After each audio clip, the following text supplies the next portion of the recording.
Bismillahirrahmanirrahim. Assalamualaikum warahmatullahi wabarakatuh. Alhamdulillahirabbil alamin. Wa asyhadu an la ilaha illallah wahdahu la syarika lah. Wa asyhadu anna Muhammadan abduhu wa rasuluh. Allahumma shalli wa sallim wa barik ala sayyidina Muhammad abdika wa rasulika nabiyil ummi wa ala alihi wa sahbihi ajma'in. Rabbi shrah li sadri wa yassir li amri wa hlul min lisani yafqahu qawli. Rabbana zidna ilma wa rzuqna fahma wa ja'alna minas shalihin. Ya Allah ya Rahman ya Rahim, dengan keberkahan dan kemuliaan Nabi Muhammad SAW serta keluarga dan sahabat-sahabatnya, ampuni ya Allah dosa kedua orang tua kami, ampuni dosa kami ya Rabb. Ya Allah, mudahkan kami mencari ilmu, mudahkan kami mempelajari ilmu, mudahkan kami ya Allah memahami ilmu dan mengamalkannya. Ya Allah, berkahi rumah kami, berkahi ya Allah majelis ini. Amin ya rabbal alamin. Mari kita mulai kajian muhasabah, kemudian ruqyah, dan kajian manajemen hati bulanan dengan membacakan umum kitab. Adapun pahalanya kita hadiahkan untuk Nabi Muhammad SAW, dan sahabat-sahabatnya, kemudian untuk para tabi'in, tabi'ut tabi'in, para guru-guru kita, untuk kedua orang tua kita, untuk Syekh Imam Ibnu Athaillah Sakandari, dan untuk kaum muslimin dan muslimat pada umumnya. Al-Fatihah. A'udzu billahi minasy syaithanir rajim. Bismillahirrahmanirrahim. Alhamdulillahi rabbil alamin. Ar-Rahmanir Rahim. Maliki yaumiddin. Iyyaka na'budu wa iyyaka nasta'in. Ihdinas siratal mustaqim. Siratal ladzina an'amta 'alaihim ghairil maghdubi 'alaihim waladdallin. Amin. Ilahi anta maksudi wa ridhaka matlubi. Ya Allah, kalau yang kami tuju, ridhamu yang kami cari. Bapak, Ibu, jemaah pengajian yang dirahmati oleh Allah Subhanahu wa taala. Kita mulai muhasabah kita.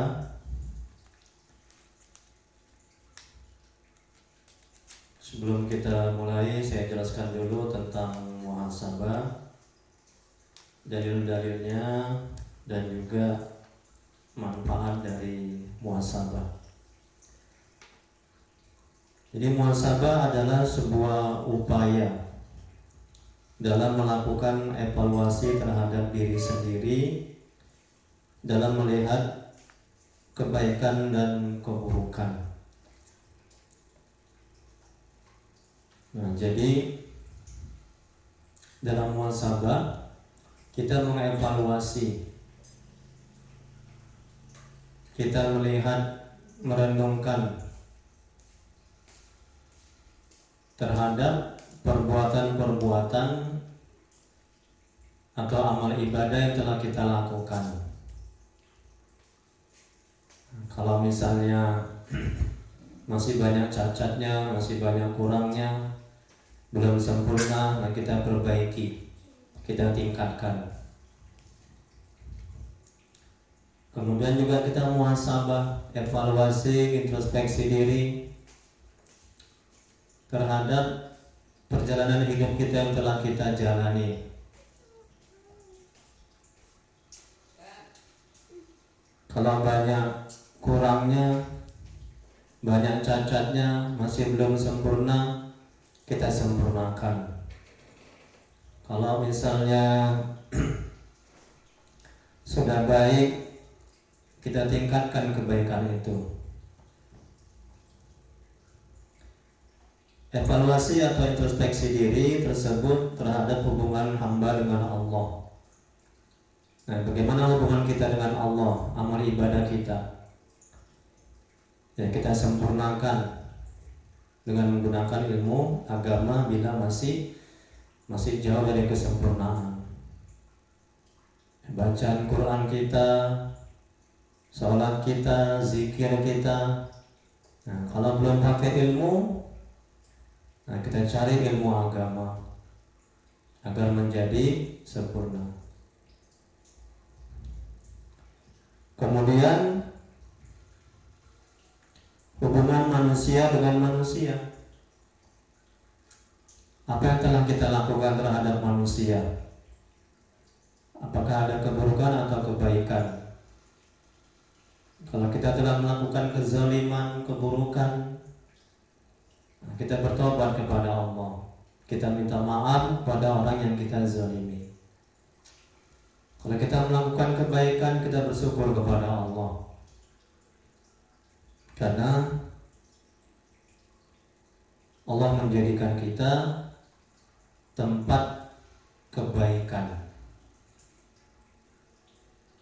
Bersyukur kepada Allah karena Allah mengkaruniakan kita, kemudian memudahkan kita dan membimbing kita, menolong kita, sehingga kita bisa berbuat taat. Kemudian serta hubungan manusia dengan dirinya sendiri. Jadi hubungan manusia dengan manusia serta hubungan manusia dengan dirinya sendiri, atau hablum minan nafs, hablum minan nafsi, ya. Dengan diri kita sendiri. Apakah sudah kita jalankan hak-hak anggota tubuh kita ini? Ya, mata ada haknya, yaitu kalau sudah waktunya untuk tidur, kita tidur.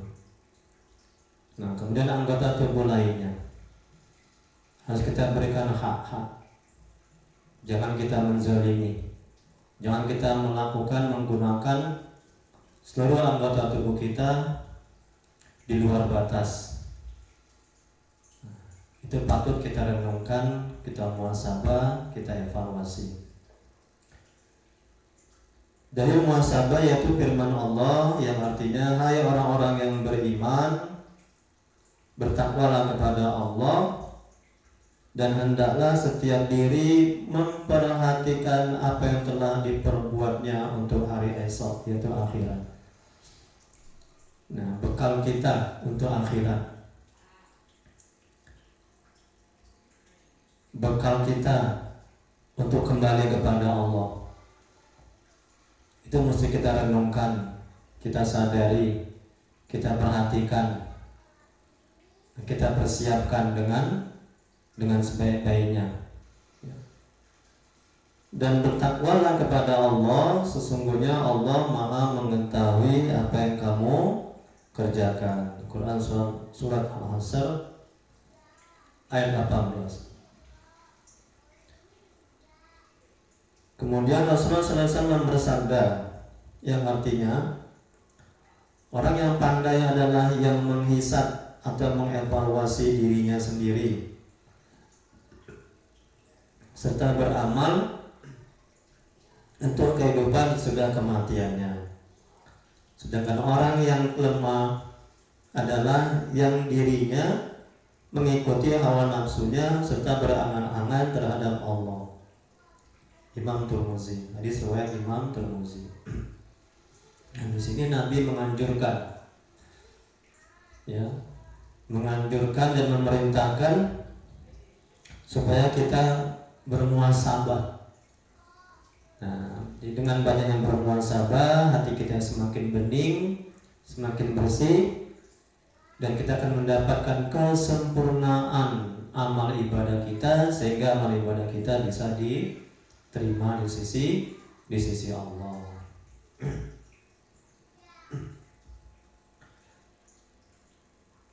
berikutnya Umar bin Khattab, semoga Allah merahmati dan meridainya, pernah berkata, ya, hisablah diri kalian sebelum kalian dihisab, dan timbanglah diri kalian sebelum kalian ditimbang, karena lebih mudah bagi kalian menghisab diri kalian hari ini daripada besok hari kiamat. Dan bersiaplah untuk menghadapi pertemuan besar. Ketika itu kalian diperlihatkan dan tidak ada suatu pun pada kalian yang tersembunyi. Tengok nih kata Umar, ya. Jadi kalau dihisab hari ini masih ringan. Kita tinggal muhasabah diri, evaluasi, introspeksi terhadap amal ibadah yang telah kita lakukan. Kemudian dosa-dosa apa yang sudah kita lakukan, kita bertobat. Tapi kalau nanti di hari akhirat, di yaumul qiyamah, itu lebih berat lagi hisabnya. Jadi kalau misalnya kita sudah mendawamkan, mengistiqomahkan, ya, muhasabah, banyak muhasabah di dunia, insya Allah nanti akan ringan hisab kita di akhirat. Jemaah pengajian yang dirahmati oleh Allah Subhanahu wa taala. Manfaat muhasabah yang pertama, Allah ridho dan kita mendapatkan pahala karena sudah menjalankan perintah Allah. Jadi muhasabah ini perintah Allah.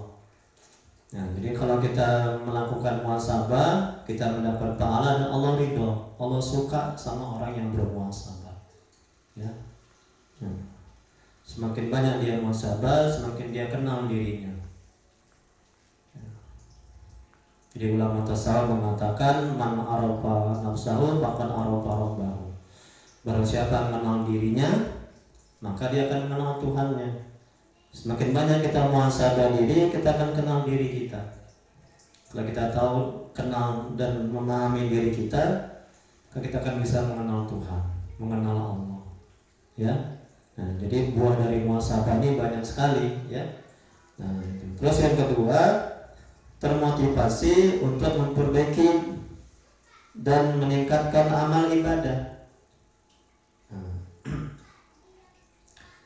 Jadi kita tergerak hati, timbul kesadaran kita untuk memperbaiki diri kita, amal ibadah kita, ya. Dan juga meningkatkan amal ibadah kita. Jadi amal ibadah kita semakin baik, semakin bagus. Nah, itu buah dari muhasabah. Apa yang kurang kita sempurnakan. Umpama kita masih belum mengerti sholat tahajud, nah, kita cari ilmunya. Nah, setelah dapat ilmunya, kita amalkan, kita sholat tahajud. Nah, kita belum tahu cara membaca Al-Quran, kita cari ilmunya. Setelah kita belajar, kita mengetahui baca Al-Quran. Pada saat yang sama juga amal ibadah kita akan sempurna. Karena kalau bacaan Al-Quran kita tidak sempurna, tidak baik, tidak benar, maka amal ibadah kita juga tidak baik dan tidak benar dan tidak sempurna. Kemudian yang ketiga berikutnya, manfaat muhasabah menjadi ringan pada hari kiamat jika sering muhasabah atau mengevaluasi diri. Yang keempat, muncul kesadaran dalam hati akan kekurangan. Kita sadar akan kekurangan kita. Nah, orang yang tidak pernah bermuhasabah, dia nggak sadar, dia nggak paham. Nah, dan dia nggak tahu kekurangannya, sehingga dia akan sibuk melihat kekurangan orang lain, melihat aib orang lain, sehingga makin kotor dan kotor hatinya, dan terhijab, tertutup mata hatinya dari melihat kekurangan diri. Sehingga kesengsaraan, penderitaan yang akan dia alami ini akibat dia jarang bermuhasabah.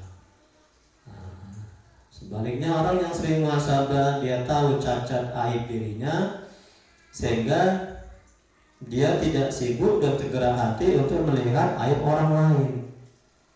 Dia bagusi aib dia perbaiki aib kekurangan dia.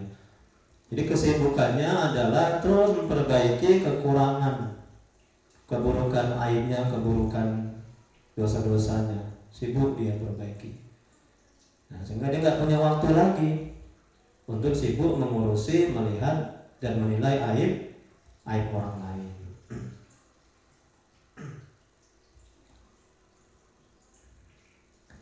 Kemudian muncul kesadaran dalam hati akan kelemahannya dan keburukan diri. Kemudian yang kelima, amal ibadah menjadi sempurna dan bersih dari penyakit-penyakit hati.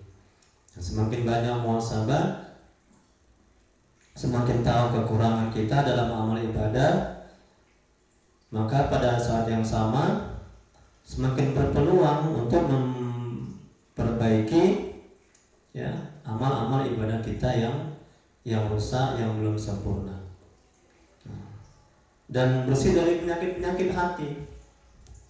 Penyakit hati ria, ujub, sombong, ya angkuh, takabur. Nah, itu bersih. Ya. Karena dengan bermuhasabah kita tahu dan sadar dan paham akan penyakit-penyakit hati yang menghinggapi hati kita, sehingga kita tergerak hati dan mau untuk banyak bertobat. Nah, jadi tobatnya juga buah dari muhasabah. Dengan muhasabah kita tergerak hati dan sadar dan mau untuk bertobat. Nah, semakin banyak tobat, maka semakin bersih hati. Kalau kita nggak pernah muhasabah, kita nggak akan tahu penyakit-penyakit hati yang menghinggapi hati kita. Kita nggak tahu bahwa diri kita sombong, kita nggak tahu diri kita angkuh, takabur, merasa mulia, merasa hebat, ya, merasa banyak ilmu, merasa punya hak di sisi Allah, merasa pantas masuk surga. Itu penyakit-penyakit hati semua itu. Kita nggak tahu kalau kita tidak bermuhasabah. Ya, mengevaluasi, merenungkan ya akan akhlak kita. Jadi dengan bermuhasabah kita akan mengetahui semua itu, sehingga kita tergerak hati dan mau untuk bertobat kepada Allah. Kemudian berikutnya, yang keenam, hawa nafsu menjadi lemah. Ya, hawa nafsu ini nggak suka sama orang yang muhasabah. Ya. Hawa nafsu ini, tabiat nafsu ini adalah dia suka kesenangan, ya, kebahagiaan, berleha-leha. Nah, dia suka menjerumuskan orang, membisikkan orang keburukan. Itu sukanya seperti itu. Nah, dia maunya dihormati, disanjung, dibalas budi. Nah, itu suka itu dia. Jadi tabiat dan watak karakter nafsu itu pada hakikatnya sebenarnya buruk.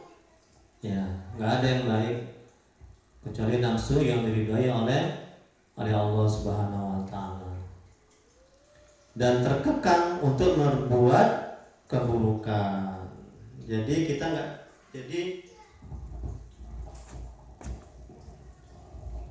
Jadi kita tidak tergerak hati untuk berbuat keburukan, ya, karena kita sadar jadinya, paham jadinya, bahwasanya kalau kita berbuat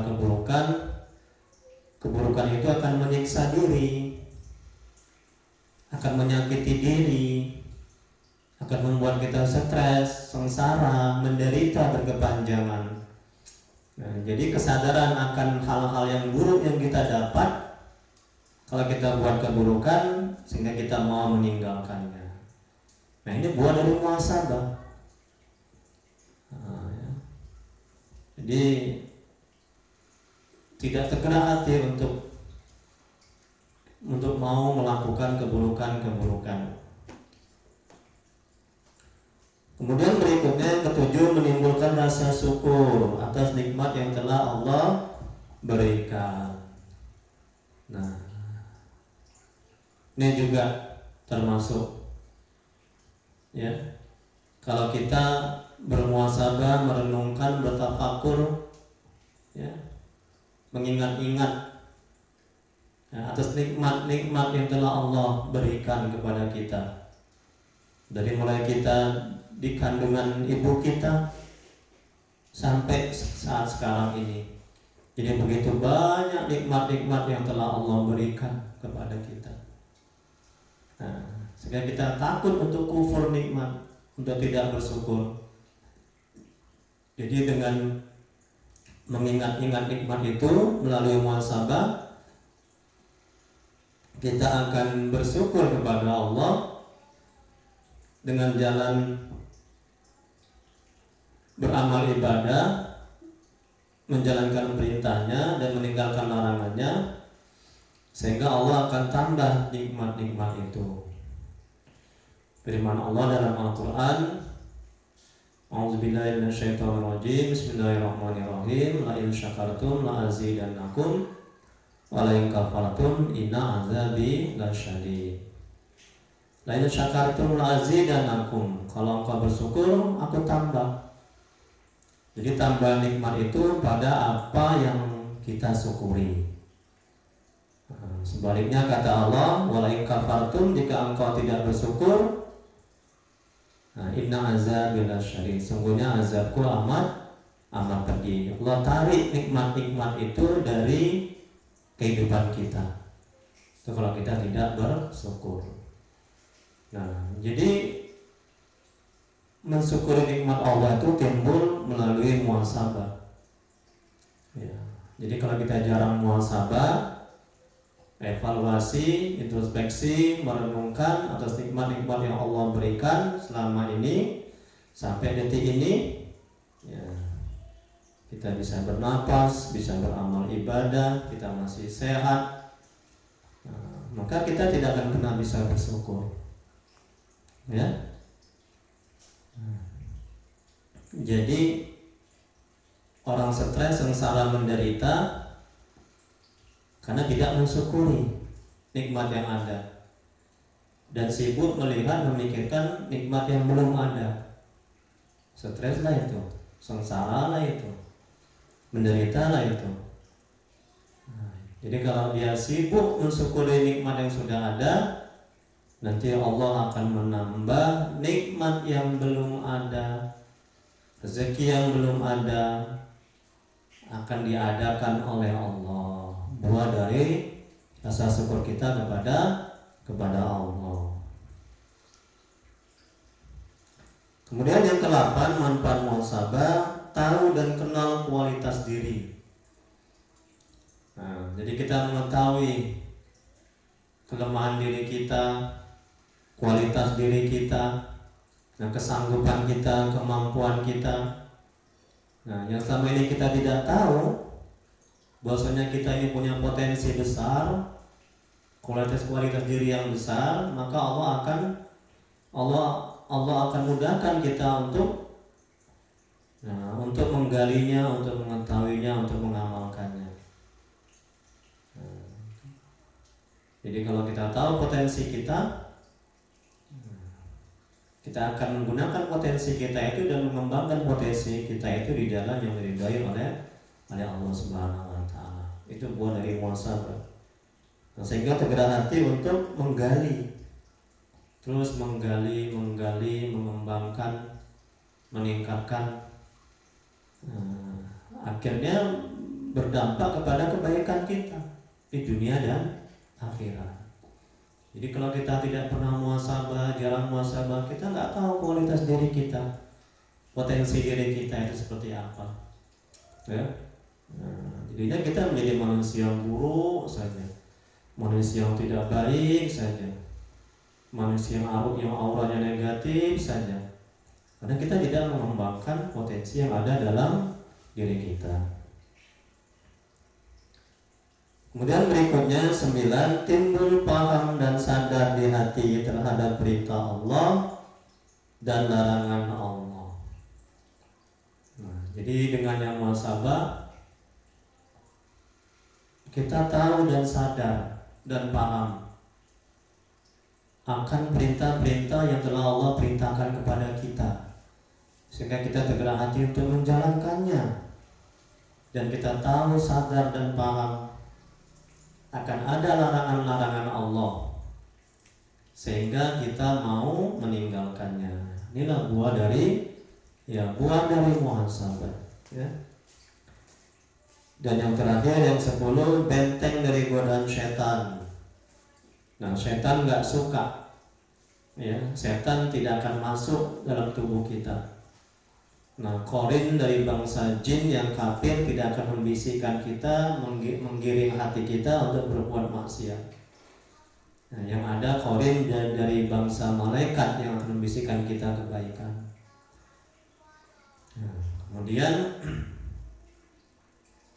menghapus dosa-dosa kita. Semakin banyak kita muhasabah, semakin bersih hati ini, semakin bersih, ya, dari maksiat dan dosa, ya, semakin bening hati ini, ya. Wallahu a'lam. Jemaah pengajian yang dirahmati oleh Allah Subhanahu wa taala. Baik, selanjutnya mari kita bermuhasabah diri. Kita tundukkan kepala kita. Kita pejamkan mata kita. Kita renungkan setiap kalimat demi kalimat.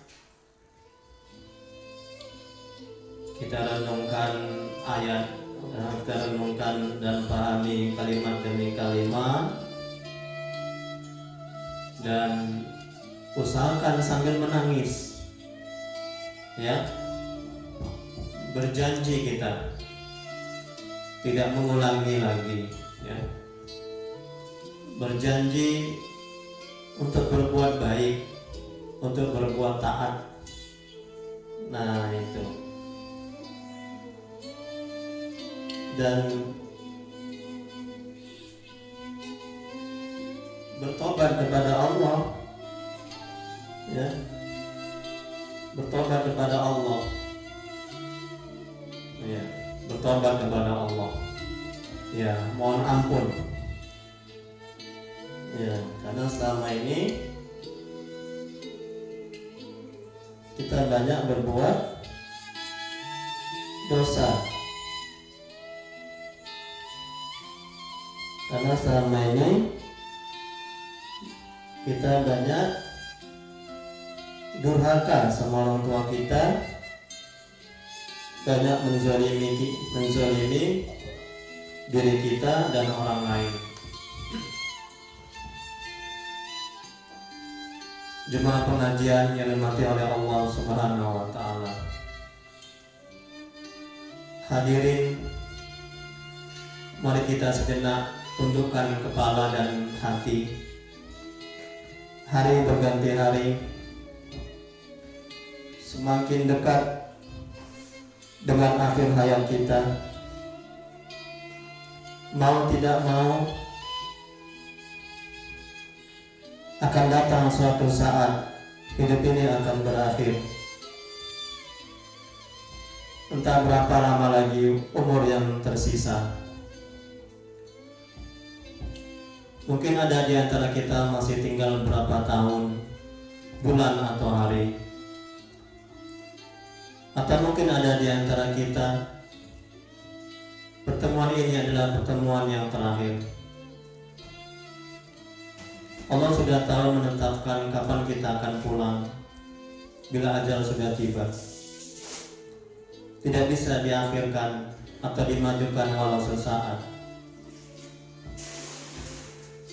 Hadirin jemaah pengajian yang dirahmati oleh Allah. Bila suatu saat malaikat maut menjemput kita, tidak ada suatu pun yang dapat mencegahnya. Bila saatnya tiba, apakah kita benar-benar siap dicabut nyawa kita? Bila saatnya tiba, apakah dosa-dosa kita sudah diampuni? Apakah orang tua kita ridho saat kita sakaratul maut?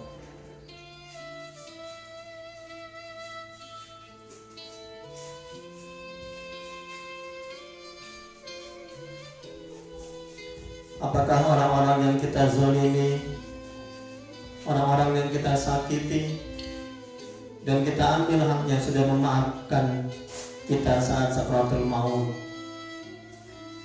Apakah kita sudah minta maaf pada orang tua kita? Sekarang renungkan, sudah berapa lama sepanjang hidup kita berani melawan orang tua kita?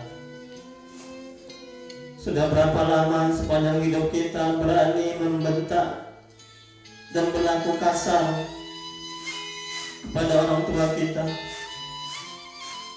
Sudah berapa lama sepanjang hidup kita hanya bisa membuat air mata mereka menetes karena kelakuan kita? Sekarang bayangkan kembali, seandainya saja kita mengalami seperti saudara-saudara kita yang bertimpa bencana. Ribuan orang menjadi yatim piatu, dan mereka tidak mempunyai ayah dan ibu. Sekarang bukankah kita masih mempunyai ayah dan ibu? Tetapi bayangkan apa yang telah kita lakukan kepada mereka. Bayangkan satu persatu, kemarin, minggu lalu, bulan lalu, dan tahun lalu, dosa apa yang telah kita buat kepada orang tua kita. Bayangkan dosa apa yang telah kita lakukan kepada orang tua seumur hidup kita.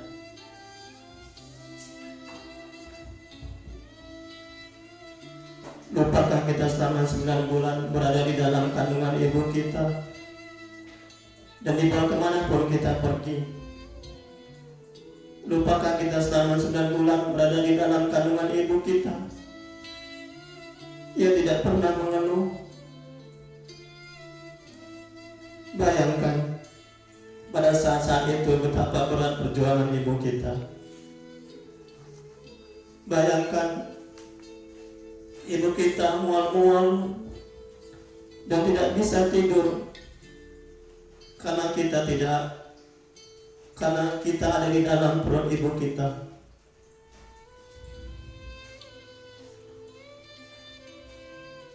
Bahkan ibu kita setiap malam berdoa agar kita selamat dan menjadi anak soleh dan soleha. Betapa pengasih dan penyayangnya orang tua kita. Hadirin yang dirahmati oleh Allah, bayangkan selama 9 bulan kita di dalam kandungan ibu kita. Ia pun berjuang untuk melahirkan kita dengan bersimbah darah dan rasa sakit yang amat sangat. Bahkan ibu kita rela meninggal dunia asal kita selamat. Ia berdoa agar kita selamat. Ayah kita pun begitu tegang dan khawatir. Ia pun memanjatkan doa agar kita selamat. Ketika kita lahir selamat, ibu dan bapak kita mengucapkan rasa syukur kepada Allah. Ibu dan bapak kita selalu terbangun di tengah malam karena kita menangis. Mereka tidak pernah istirahat dengan baik dan sempurna karena menjaga kita. Kemudian orang tua mengajari kita berjalan, dan mereka tidak pernah meminta balas atas jasa-jasa yang telah mereka berikan dengan tulus kepada kita. Sekarang bayangkan, setelah apa yang telah mereka berikan dengan tulus, tetapi kita malah membalasnya dengan berlaku kasar, menganiaya, membentak, menghina dan durhaka kepadanya. Pantaskah kita berbuat jahat? Pantaskah kita berbuat buruk dan zalim kepada orang tua yang sudah banyak berjasa kepada kita? Sudah berapa lama kita membuat orang tua kita menderita? Sudah berapa lama kita membuat orang tua kita meneteskan air mata? Hadirin yang dirahmati oleh Allah, apakah saat dicabut nyawa kita, tubuh kita sudah bersih dari dosa? Apakah lisan kita bisa menyebut nama Allah saat nyawa dicabut? Apakah akhir hayat kita husnul khotimah? Apakah yang mengurus jenazah kita orang yang ikhlas? Apakah anak-anak kita kelak yang akan mensolatkan kita? Kenapa ketika tubuh ini menjadi mayat, tubuh ini sudah dingin dan kaku. Kalau kita sudah mati, tidak ada amal yang bisa kita lakukan. Waktu kita diusung menuju kuburan, tidak ada yang kita bawa selain kain kafan. Liang lahat untuk kita sudah tersedia.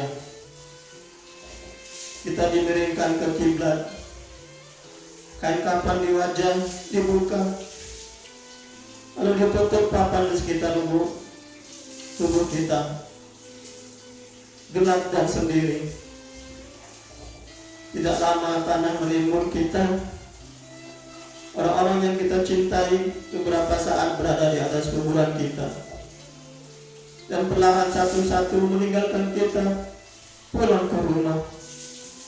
Kita harus siap bila azal menjemput kapan saja.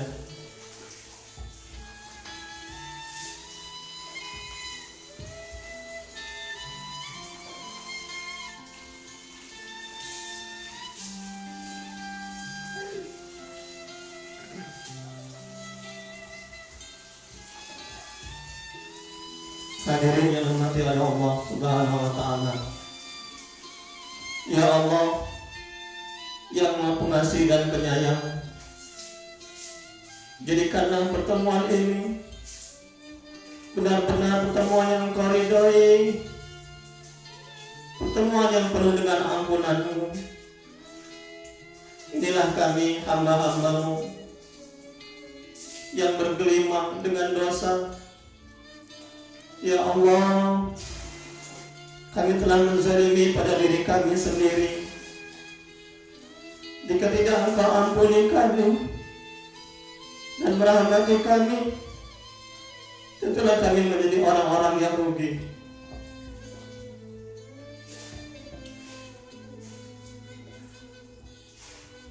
Ya Allah, terima taubat kami dan jadikan akhir hayat kami husnul khatimah.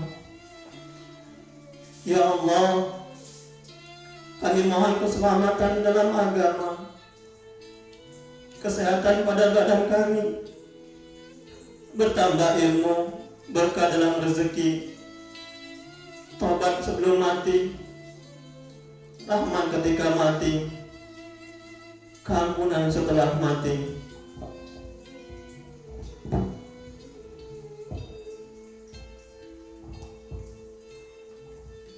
Ya Allah, permudahkanlah kepada kami saat sakaratul maut.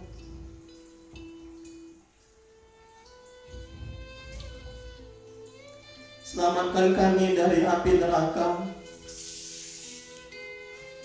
dan keampunan ketika dihisab.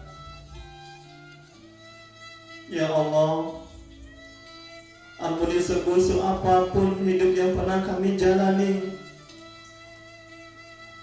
Ampuni kezaliman yang pernah kami buat kepada orang tua kami. Jangan pernah biarkan orang tua kami menyesal melahirkan kami. Berikan kesempatan sisa umur ini untuk membahagiakan kedua orang tua kami.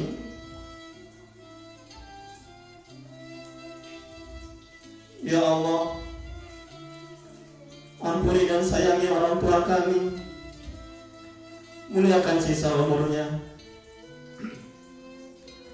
jadikan husnul khotimah akhir hayatnya, dan jadikan mereka ahli surga.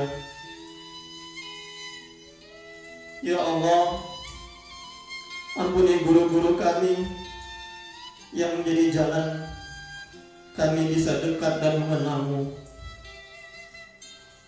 Muliakan mereka ya Allah. Amin ya rabbal alamin.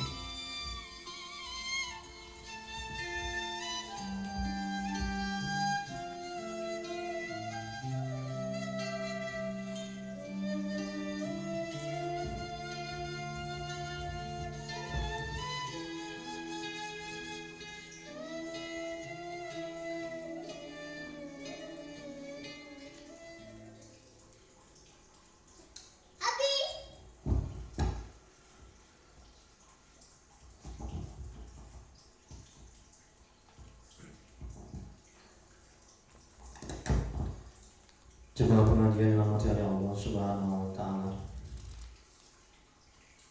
Demikianlah muhasabah diri. Semoga kita bisa merenungkan, menghayati, evaluasi, introspeksi terhadap perjalanan kehidupan kita. Kemudian kita bisa memperbaiki dan meningkatkan kualitas iman kita, kualitas amal ibadah kita. Kemudian kita bisa tergerak hati untuk bertobat dan untuk kembali kepada Allah. Jemaah pengajian yang dirahmati oleh Allah Subhanahu wa taala. Baik, kita masuki kajian manajemen hati. Hikmah berikutnya, Nabi bila mendapat masalah selalu ingin ditolong oleh Allah dan menyerahkan segala urusan sepenuhnya kepada Allah, sehingga dia membimbing pikirannya, lisannya, sikapnya, dan hatinya mendapat solusi yang terbaik. Nah, jadi kalau kita mendapat kesulitan hidup, coba keinginan kita itu harus keinginan bagaimana kita bisa ditolong oleh Allah.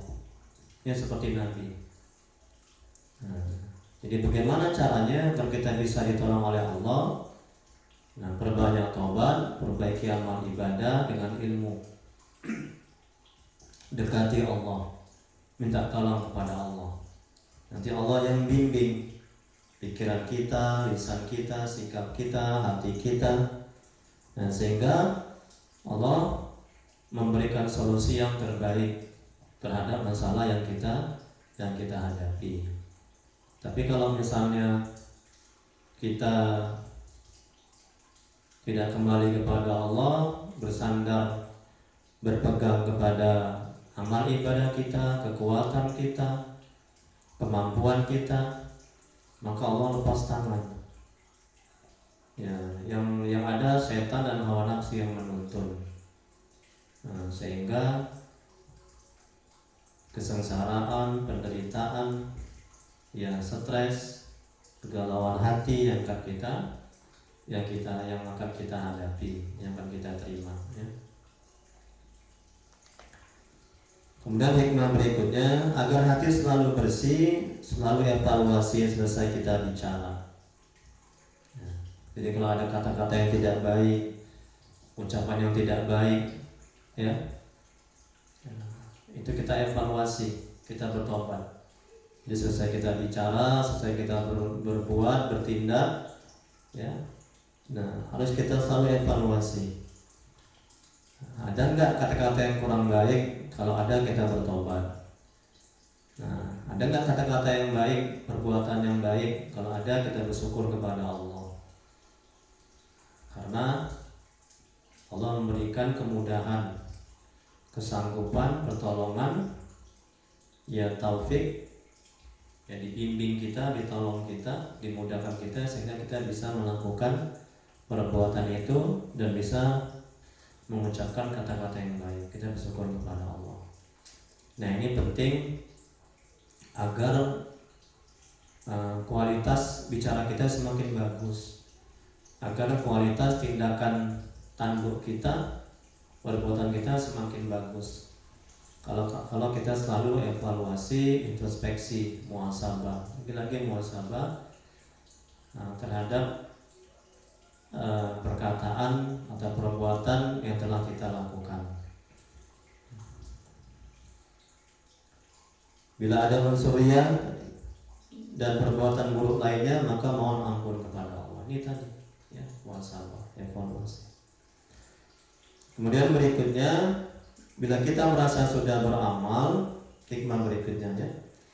Bila kita merasa sudah beramal, maka kita akan jauh dari keikhlasan.